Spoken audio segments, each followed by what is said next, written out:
I am Mark Runyon, VP of Consulting out of our Atlanta office. Through Atlanta, most of my focus is really on taking care of our people, essentially kind of answering those questions around how do we help people grow? How do we build a support structure so people can be successful in their every day? Focused really on things like employee engagement, professional development, performance management through that role. And I've been lucky enough to kind of take that to the next level. And from the corporate perspective, to lean into employee growth lead and really everything around that space. So it's our path coaching and mentorship program. You know, what is the planning? What does the execution around that look like? Helping scale our leadership development programs, assisting with, like I say, our new enterprises that come on board and helping them understand how our programs can help make an impact on their people and help them grow. So it's been an interesting journey for me. As Emily stated, my first 20 years of my career as a .NET developer, very much down in the weeds, a team lead, helping people from that perspective. And then a few years ago, kind of stepping back and looking at things from a higher level, focused on the business. So I've been very fortunate to kind of come full circle with my career and get back to focusing on the things that I'm most passionate about, and leaning in that way. So looking at our agenda for today, we really want to look at this idea of investment in people. Like, who is actually making the investment? Why are we making the investment? You know, what's the benefit to the employee, the employer, what have you? Then we want to dig into path. What exactly is path? Why is improving leaning on it as its vehicle for employee growth? What are the things the challenges we were trying to tackle when we created that? And what does that look like? Moving on to the process. What does path look like from an implementation perspective? How are we building a program that serves the needs of 1,800 people that are across different states, different countries? How are we taking that all into account so that we can build a program, an enterprise level program that speaks to everyone and hopefully addresses most of those needs, as well as hearing some of those pain points that, you know, sometimes we aren't addressing some of those needs, and we need to get better, and we need to mature our program to take it to the next level so it can help out all kind of that are within improving. And then lastly, looking at, you know, Path has been out there for 4 or 5 years now. So what are the successes we've seen through that? What are the challenges that we're still seeing? Again, kind of moving towards that maturity. How are we getting better? What is on the horizon for this program? So my hope is that we come out today with just a real firm understanding of the value of employee growth, how improving has tackled this, kind of mixing in our values and kind of what's important to us, and what we've learned from this exercise, and how potentially this is something that you could take and build on for your organization and help your people grow within their careers. So I think we should start out with probably the most basic question. Should we invest in people? So I was in let's call it a planning session, offsite planning session for our executive team here in Atlanta about 6 weeks ago. And we had a facilitator come in to help just with the discussion, you know, maybe get us talking about things that we hadn't thought about before, or potentially maybe there's some areas that we have traditionally avoided because they've been kind of, you know, sticky subjects. And so it was good to have kind of a neutral third party kind of in the mix. But it was interesting, as we kicked off that session, we kind of went around the table and kind of talked about what was our leadership role within inside the Atlanta organization. So, you know, it's what you expect, you know, sales, account management, delivery, operations. And it came to me and I said, people. And he commented, so evidently we care about people, you know, and it was one of those weird comments. I kind of brushed off in the moment, but if I look back on it, I'm like, there's something there. There's that statement really does speak volumes. To many organizations, people management and leadership is kind of a second-class citizen to these other kind of drivers to the business, and that it shouldn't be. If we neglect our people at our own peril, and when we invest in our people, it pays very large dividends. You know, we look at some of these numbers around improved retention, engagement, productivity. These help make a real difference with our business, and make our organization a place that people want to be a part of and want to stay, truthfully. So that again, the curiosity around, should we invest in people? Of course we should.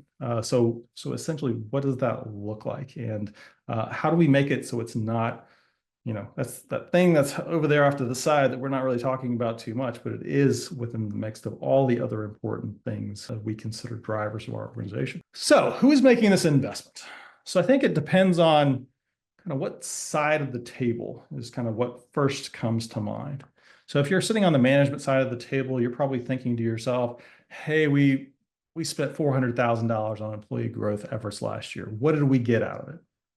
If you're in the consulting world, I'd probably be looking at some things like this could be higher bill rates. This could be fewer delivery misses, higher retention. But conversely, say you're on the other side of the table, you're an employee in this equation. You're saying to yourself, hey, I invested 120 hours in upskilling last year. What did I get out of it? So it could be maybe you're opening yourself up to more interesting projects, potentially being considered for higher wages. You're future-proofing your career. But the thing you should notice is that both sides are making an investment in different ways in this equation. But also, you'll also notice, what did I get out of this? Both sides are asking this. There should be that return on investment. What is in it for me? What is the thing that I am particularly interested in? And we look at that why.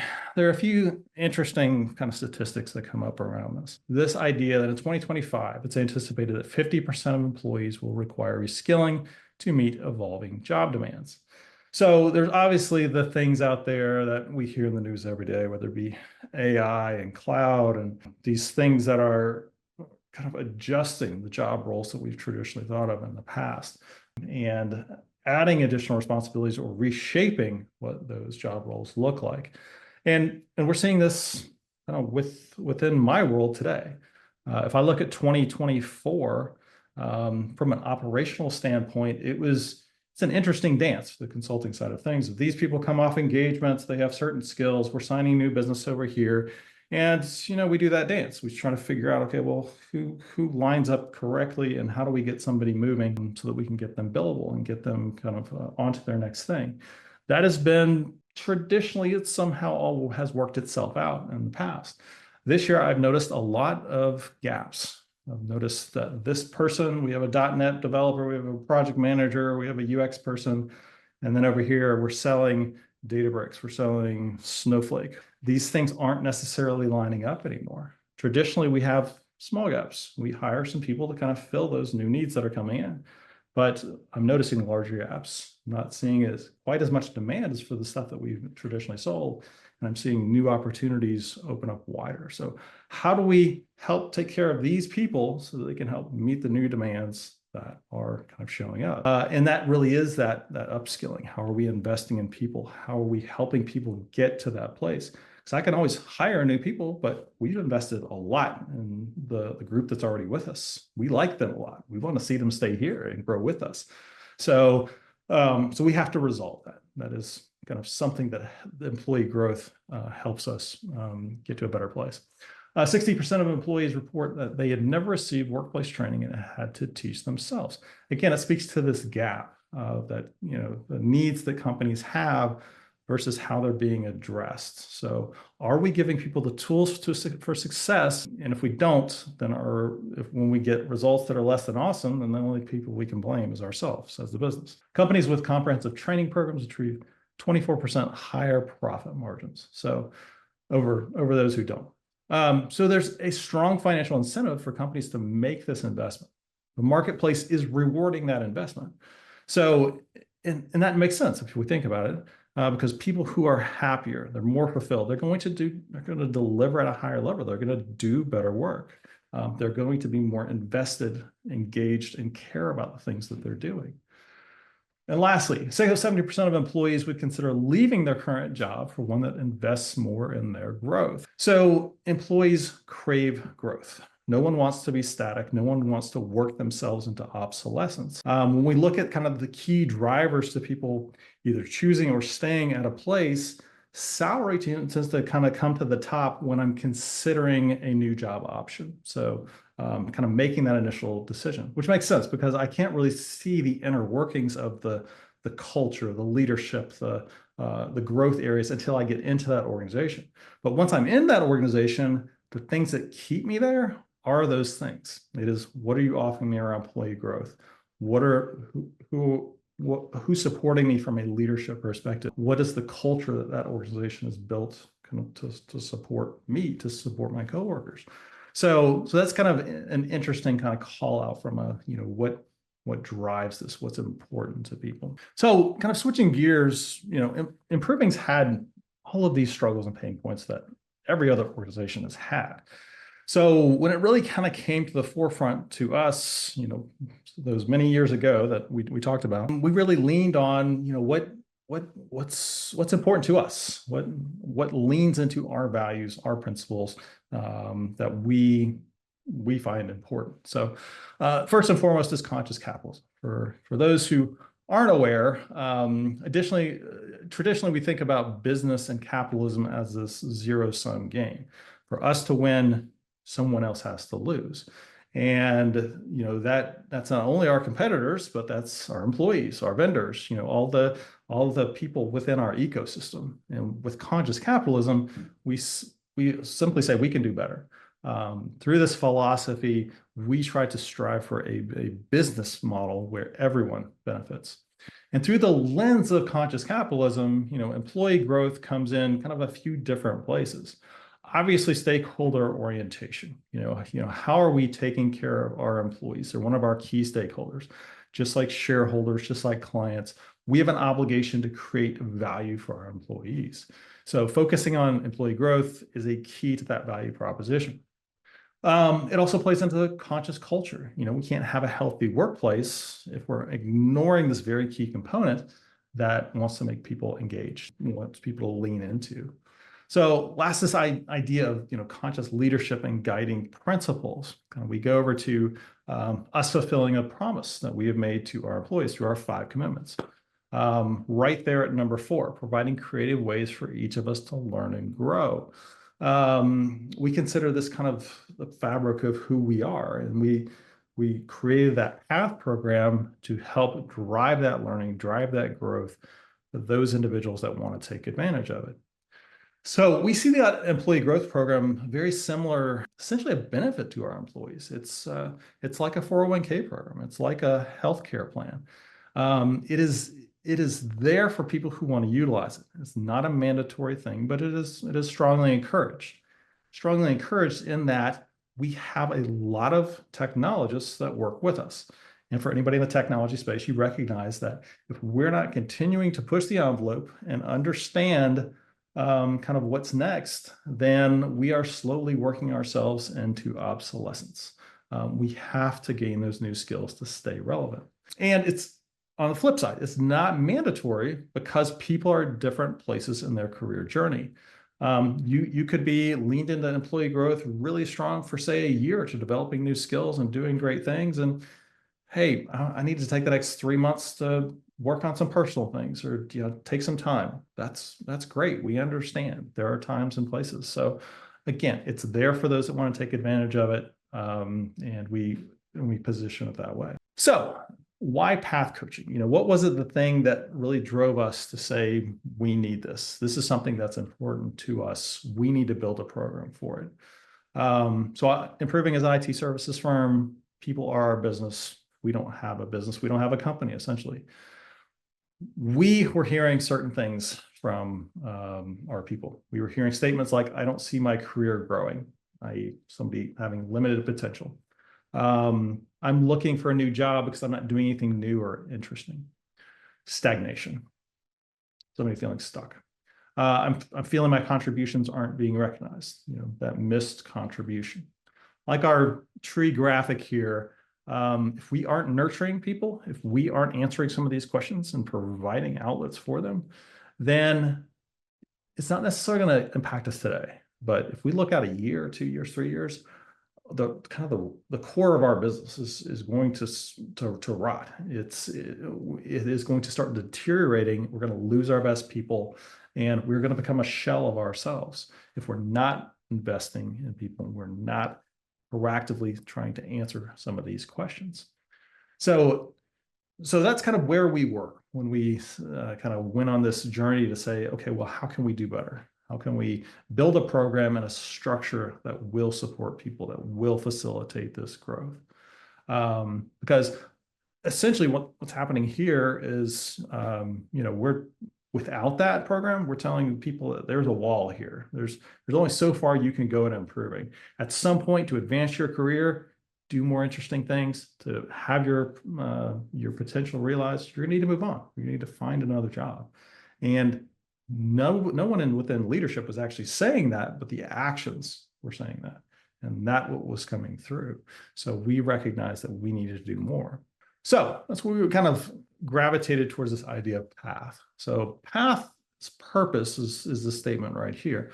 Excellence is born out of a growth mindset, and we are responsible for providing guidance and growing improvers while they are here, giving them a perspective and a path forward, along with feedback for them individually, will help them reach their full potential while aligning them with improving goals. So we have our fun little Venn diagram here, which kind of speaks to this idea of how do we find that sweet spot.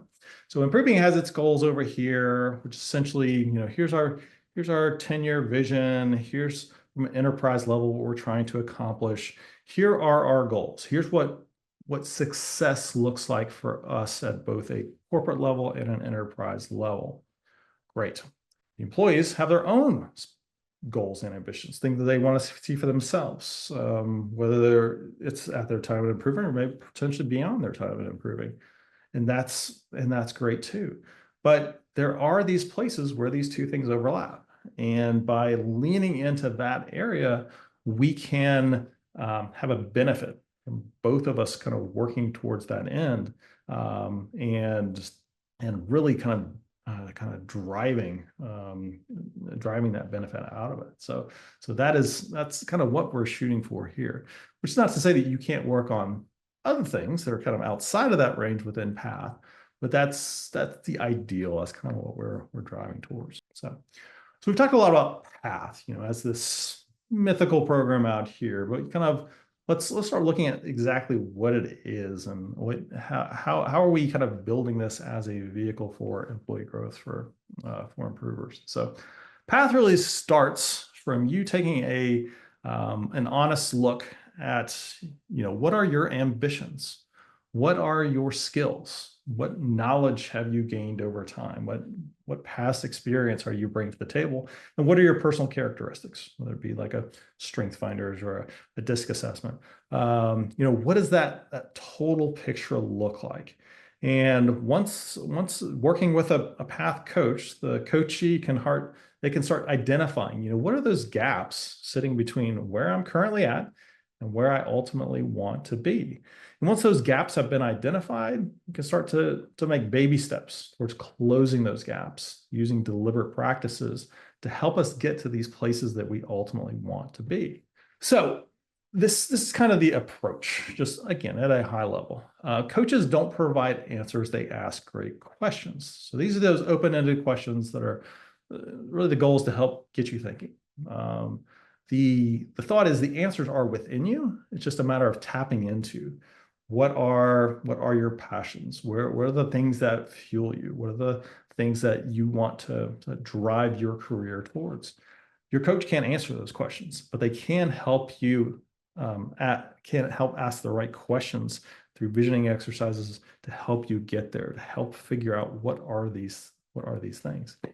So once we've defined what that vision looks like, then these next two are the kind of the success indicators of the program. The coachee determines their goals and puts them down in writing. So if I'm working towards this 90-day goal, 2 months from now, I can't say, oh, no, that's not what we agreed to. It's like, no, that's what we agreed to. We put it down in writing, 2 months ago. This is what we're working towards. Not to say we can't adjust that, not to say we can't, external factors have changed our plan and our goals, but it does offer that accountability that we kind of come back to the table and say, here's what we agreed to, here's what we're working towards, here's our milestones, our goals throughout this process. And then secondly, the coachee owns the plan. Essentially, it's not the coach's job to do the work. That is on the coachee. The coach is there to support, to offer guidance, to offer that accountability. And ultimately, it's okay if we fail. It's okay if we change our ambitions along the way. I really like the acronym for FAIL, your first attempt in learning. So we are taking a very much an iterative approach to growth, and it very rarely goes in a straight line. This is a self-exploration exercise where we learn more about ourselves throughout the process. And maybe I'm charging hard for that goal that I want to meet, but somewhere along the way, I realized this isn't really what I want to be doing. That's time well spent. That's something I've learned about myself through the process that I can now take and say, okay, well, let's readjust, let's pivot, let's head off in this direction, because that had value. That was worth the time. So again, we shouldn't be rigid in our approach. Path needs to be flexible enough to deal with the discoveries that we make along the way, and really custom to the person that's there, and not be a cookie cutter model that has to be a one size fits all type approach. So our coaching effort comes with obviously a coach, with classes, with internal tracking tools, and guidance from our leadership team. If we look back at our fun Venn diagram, well, what is in that sweet spot? What are the things that the business cares about? How can we make these two things come together? So it is up to the leadership team to help socialize what are those things that we really care about and that we find value in improvers leaning into. It's really important to this process.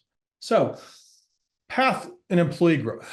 So there are lots of different avenues that improvers can lean into for employee growth. And from improving you is our kind of internal educational offerings, where somebody could be teaching a class on Angular. They could also be teaching a class on baking bread. I mean, it's a very expansive what the offerings are, and really kind of speaks to, again, what are people passionate about? What are the things that people want to learn and to grow into? We also have leadership training offerings for our principals as well as our directors and above, for helping kind of the principals, the new leaders within the organization, understand what are the key things that we feel are going to help them be successful. For the directors and above, helping them understand the business on a higher level so that they can magnify their impact and really grow into the next pivotal leaders within the company. Delivery excellence. This is the thought that we hire people to be great technologists or say a great project manager, but we know kind of coming out of the gate that you're not going to be a great consultant. That's something we're going to need to train you. That's something we're going to have to give you the tools to be great. Even if you've been a consultant in the past, you haven't been with improving. We do things a little bit differently. We have our own special sauce, our own best practices. So that delivery excellence offering is us kind of making good and saying, yes, that's our responsibility to help you kind of take your offering to the next level and to be great. Improving communities are a place for people, like-minded people, to kind of come together and talk shop, talk about what's going on in their lives, usually around things like data or application development. Again, like-minded folks just kind of discussing kind of what's important to them. Growth projects could be internal projects we have in improving. Maybe you're mentoring a junior developer, kind of anything kind of around those particular areas to what, say, an individualized growth might look like to them. Learning platforms. Right now we're on Udemy, kind of looking at seeing what kind of fits our needs, but these platforms that allow you to lean into a very, very broad offering of content to see, okay, well, what is the thing that I want to grow into? Maybe it's an expertise we have inside improving, maybe it's not, but utilizing these learning platforms, we can really, there's not a whole lot of limits. Even if it's a new technology that's coming down the pipe, there's usually an offering out there that people can leverage. So lots and lots and lots of different things around how improvers can grow. And Path sits at the middle of that. It says, I don't particularly care how you're coming at growth, but this is the vehicle that can help you get there. This is the vehicle that can help you find that success. And that nice, natural complement to every single one of these things around this area. And we love our little rock ball analogy. So I alluded to before that growth is almost never a straight path. It's not, I go from A to B, I accomplish the thing, I check the box. It's a long and winding road, as our little graphic shows here. There are people that have very much a technical focus. There are other people that have a more people focus. There's the super experienced among us, and there's the very much the novice. And Path looks to lean into that and say, well, how can I help you regardless of where you're at, regardless of what your focus is, and regardless of what you see for yourself? So an interesting example of this is somebody I worked with through as their coach was a super senior .NET architect, worked for Microsoft in the past, just a really, really sharp individual from a technical perspective. But he reached a certain point where it's like, this isn't speaking to me anymore. I don't want to finish out, the last 10 to 15 years of my career doing this. This is not what drives me anymore. I'm really into the agile side of things. I would really love to be an agile coach. So going through kind of the path, doing path work, he literally jumped from like one side of the wall to the other. Started as a super experienced person and just restarted as a novice and started winding his way up the agile coach route. And it took a couple of years, but he accomplished that goal. And it was really cool to see that journey and to see him leaning into this new thing that he was passionate about and wanting to see that for himself and wanting to see that realized. So it does have a lot of flexibility for whatever you want to be. And this is not an all-encompassing view. There's no sales on here. There's no account management. But the nice thing is that is all within improving. That if I decide that the thing that I want to do next in my career, I've got a path for how I can get there. I don't have to go get another job. I don't have to leave improving to go to another company. There's a framework here for me to succeed. Obviously, we have to set expectations of you're coming at it from a very different place, and you need to be conscious of you're not going to be that super senior person on the team anymore. You're going to be kind of starting out and learning a new thing, and that's fine. As long as we're having those conversations and we're on alignment, then that works. But it is kind of opening up those possibilities that this is just because this is the path that I've chosen for 20 odd years of my career doesn't mean that this is the path that I have to stay on for the remainder of it. So what exactly do we find people working on with Path? This is just a bunch of examples. So we surveyed some of our coaches and said, what do you find people are working on? And these are the top 10 things that kind of came up through those conversations. This is not an exhaustive list. Again, Path coaching is what is very customized to the person. So if they wanted to work on something completely different, that's fine. But these are a few of the things that kind of came up through that conversation. So obviously promotions. We can set guidance around here's what a senior consultant looks like. Here's what a principal consultant looks like within both from just a contribution standpoint, as well as maybe a professional hard skills acumen kind of thing. But at the end of the day, everyone's different. Everyone's passionate about different things. So we can't necessarily have a one size fits all for promotions. There's going to be some slight kind of variance along the edges. So having that coaching kind of come into play, we can start speaking to here are the things that are right for you that may not necessarily be right for your colleague over here, and how you can get to that next level that you're trying to strive for. And again, to offer the guidance, to offer the accountability, all of those different pieces that ultimately help you find that success. Job skills. Maybe you're a full stack developer who's been working in Angular and .NET, but you find a lot of the clients are now asking for React. Well, let's start learning that new skill and enabling yourself to now kind of work interchangeably between some of those project opportunities that come in. Interpersonal skills. It's a fun one. So I've run into this with a few different people of their biggest challenge in life is they don't get it along with that person on the client team. They wake up some days like, I don't really want to go to work today because I can't deal with this person. So we can either, so there's certainly an opportunity where it's like, well, I can pull you off that engagement and put you on this one over here. But I found generally in my life that those problem personalities just kind of follow you around. It's not the same person, of course, but the same kind of person that rubs you the wrong way. Let's tackle it here. Let's address it now so that this person doesn't keep following you around for the rest of your life and you don't know how to deal with it. How can we get you to a better place? Time management, very important from a kind of a leadership perspective. And how do we do more with the time we have and learn how to say no, learn how to prioritize and how to kind of use time effectively. Thought leadership, obviously our Improving Talk series, something that's very important to us. And we want to kind of give back for the things that we have learned.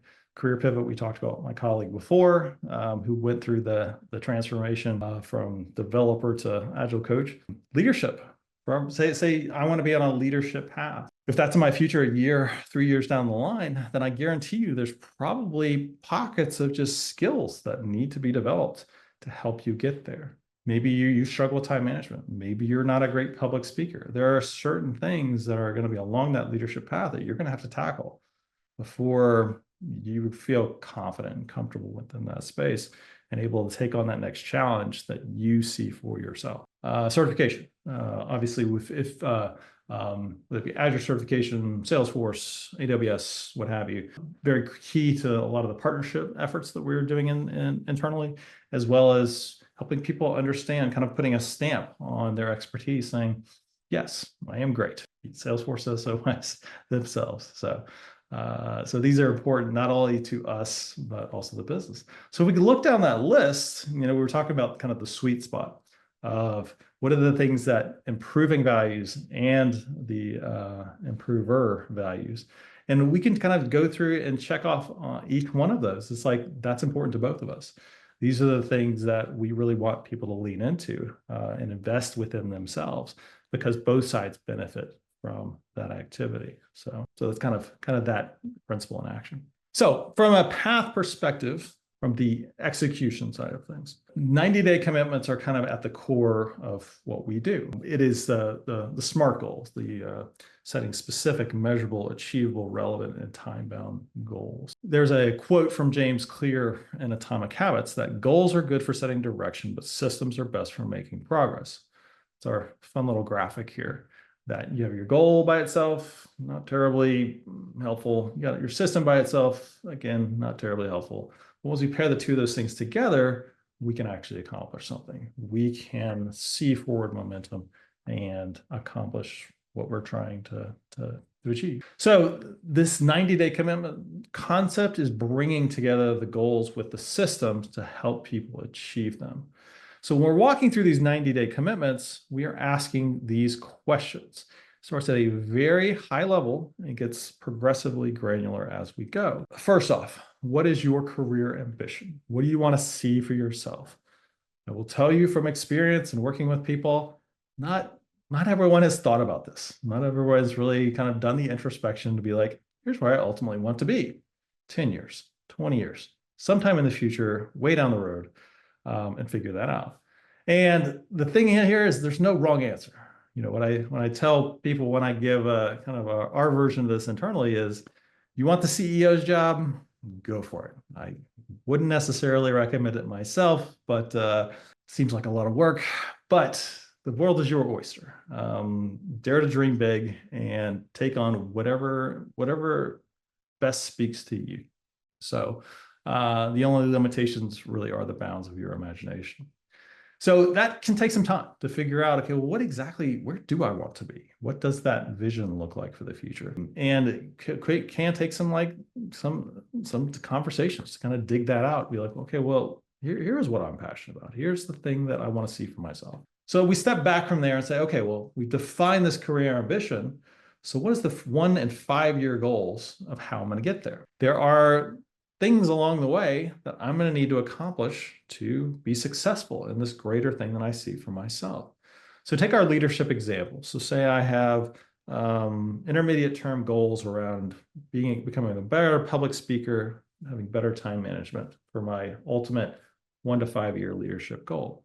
So I need to start kind of defining those as areas of focus. These are the things that I want to lean into. These are the things I want to grow within myself that I know are going to help open up some doors for me to ultimately get to this place that I want to be or to see myself out. So it's, developing that action plan. So say over the next year, I want to become a better public speaker. Great. So we've defined this nice abstract goal for ourselves, become a better public speaker. Well, how do we make that real? How do we make it actionable? How do we put that into practice? So maybe over the next 90 days, we're going to build a talk. We're going to give it to our internal team. Maybe you have some fear, some phobia around, speaking in public. That's a great first step. And it's not, I've set a 90-day goal and okay, there's nothing kind of along the way. There's milestones all the way along the way to say, okay, well, what's it going to take to make this real? I'm going to need to choose a topic. I'm going to need to maybe do some research to kind of fill in some of my knowledge gaps around this topic. I'm going to need to put together a deck. I'm going to need to probably dry run it a couple times just to make sure it's like work out some of the kinks. Maybe I deliver it in front of 1 or 2 friends so I can get some feedback on it before I introduce it to the larger group. And then ultimately I give the talk to my internal team.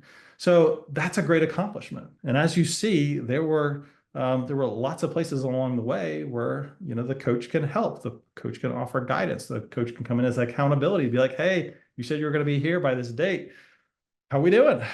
What's progress look like? And help facilitate, help make some connections of, I'm struggling with this. Well, hey, I can connect you up with this person over here that can help you out with that piece of it to get you unstuck. That's where I see some of the most valuable pieces of the coach kind of helping out the process. And the nice thing is okay, you've given that talk to the internal group. Well, you are on your way. You have succeeded. You have accomplished that thing. Great. Now let's start looking at what the next 90 days looks like. Maybe it's delivering that talk or a different talk to a user group or kind of something at, say, the next level. So these successes, we're building upon each other and we're getting stronger in that core trait that I want to see for myself. And ultimately, that year in the future, 18 weeks out or whatever it is, we are accomplishing that thing. We're starting to live into it. It just becomes part of our professional skill set. And it's really cool to see this in action and see people investing in themselves, seeing that success, building on that success, and really making themselves stronger in every way. And in the encouragement that kind of comes in and seeing them, find that it's really cool to see. I very much enjoyed my part in being a coach for this. So again, Path's been around for about, let's call it 4 years now. So we have had the chance to see some success stories come out of this effort. And this thing is evolving. So there are certain things that we want to get better and we want to, new places we want to take Path. So that's where I want to kind of land things. But first, let's talk about a couple of the success stories. So this person, I was working through Path. She had kind of a leadership goal for herself. She wanted to be like her enterprise director. There were certain things that he did that she was like, man, for my career, that's what I want to see for myself. I want to see those skills, the technical acumen, the leadership presence, the things that really shone through for him. So that's how she constructed her path. It was really along those 2 different verticals of how do I increase my leadership presence? And she was a BA, and she decided I want to have a more technical path. I want to do more around data engineering, Power BI, data visualization. So she started approaching Path from these 2 different angles. And kind of as part of the success story, in a short time, she was leading stand-ups. Her eagerness and quick grasp on project needs caused the client to set aside time weekly to discuss strategic elements of the project with her. So the cool thing about this one was she had done the work on kind of both areas, and she had finally achieved the place where she was good to kind of come out of that client engagement and to start pursuing or kind of land as a data engineer on a new engagement. And the client had seen so much value in her from the leadership perspective and leadership presence. They're like, no, we're not letting her go. We will find a place for her in the data engineering team so that we can keep her here and keep that value with us. So it really kind of spoke to not only was, improving and she seeing the value, but the client who had no idea she was working on these things saw that tremendous impact that she had made in a very short period of time to improve herself and to get herself to a better place. So our second one here is around intrinsic motivation. As I started to achieve my short-term commitments, it built a sense of achievement.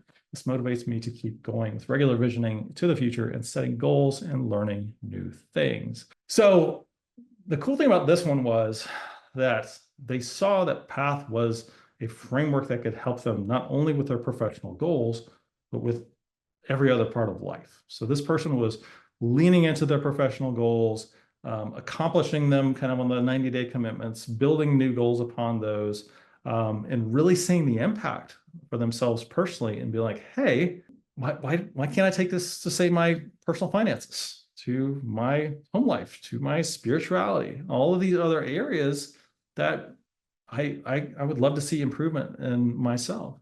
And by leaning into this and kind of seeing this domino effect of all of these different areas of improvement, it was really cool hearing those stories and the kind of the passion coming through of what was possible. Of, we had imagined Path as this kind of professional development program, and he had taken the framework and be like, I'm going to run with it.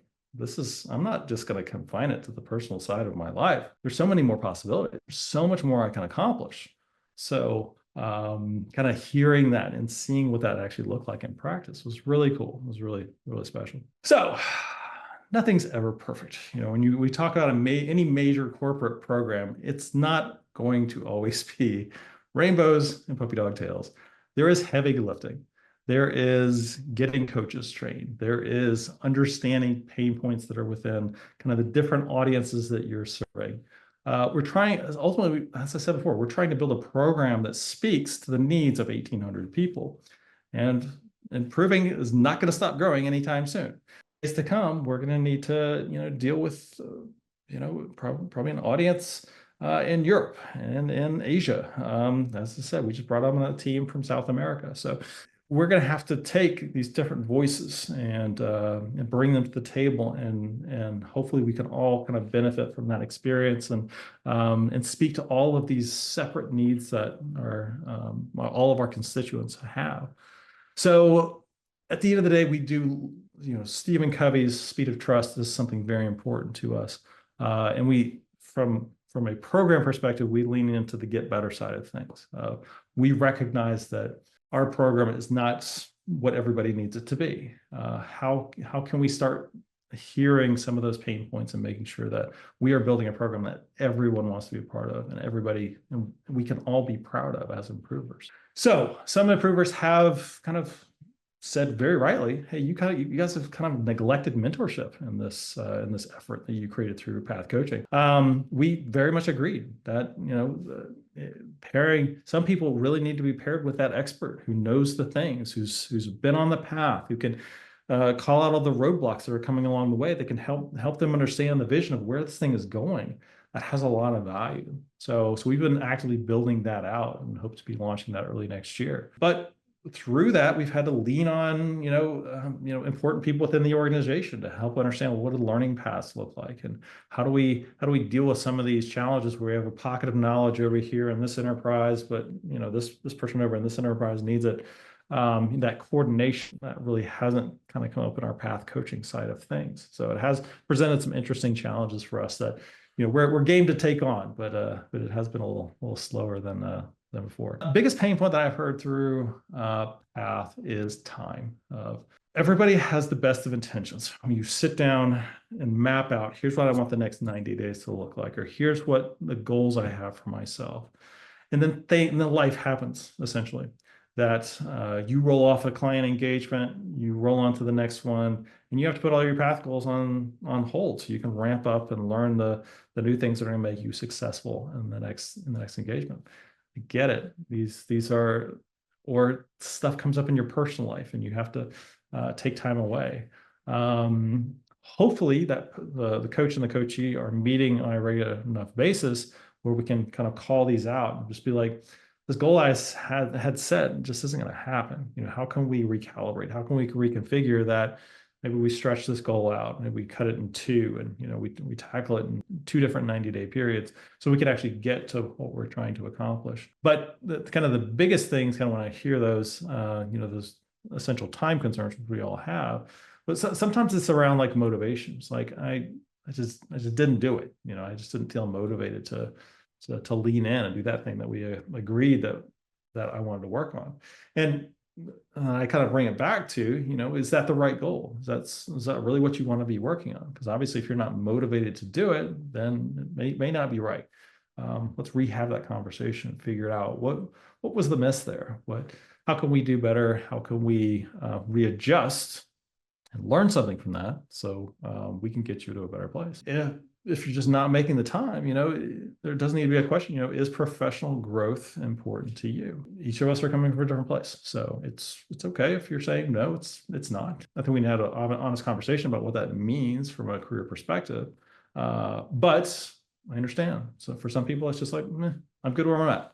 Don't bother me with this growth stuff. So I've had those conversations as well. It's okay. Again, as long as we're on the same page and we have an understanding of where we're at. The most concerning are those people that's like, I don't have opportunities for you anymore. So, having those real honest conversations of, I'm going to do my best to find that next thing for you. I'm going to work my tail off. But at the end of the day, if the opportunities aren't there, then we may get to a place where, we have to separate because this is no longer a great fit. Hate to have those conversations. I want to help people find whatever that next thing is and find where where's the puck going to? Where's the demand happening? Not only in our business, but in everyone else's business as well. So if we can help there, then hopefully I've done my work for the day, and it's been successful. So that is Path in a nutshell.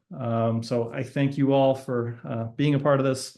Again, this is not a Mark effort. There's so many countless people that have been part of Path and helping shape it and figure out. For the person who runs the Path program, Kevin Baker, to all of our Path coaches, it's been a great experience being a part of it and seeing the impact that it's made to people, and it's been impressive. I've liked it. So again, as we talked about in the last slide, our journey is not finished. There's lots of places we still have to go, and I'm game to see this thing grow and see where it's going to go next. But thank you all again for your time. I appreciate it.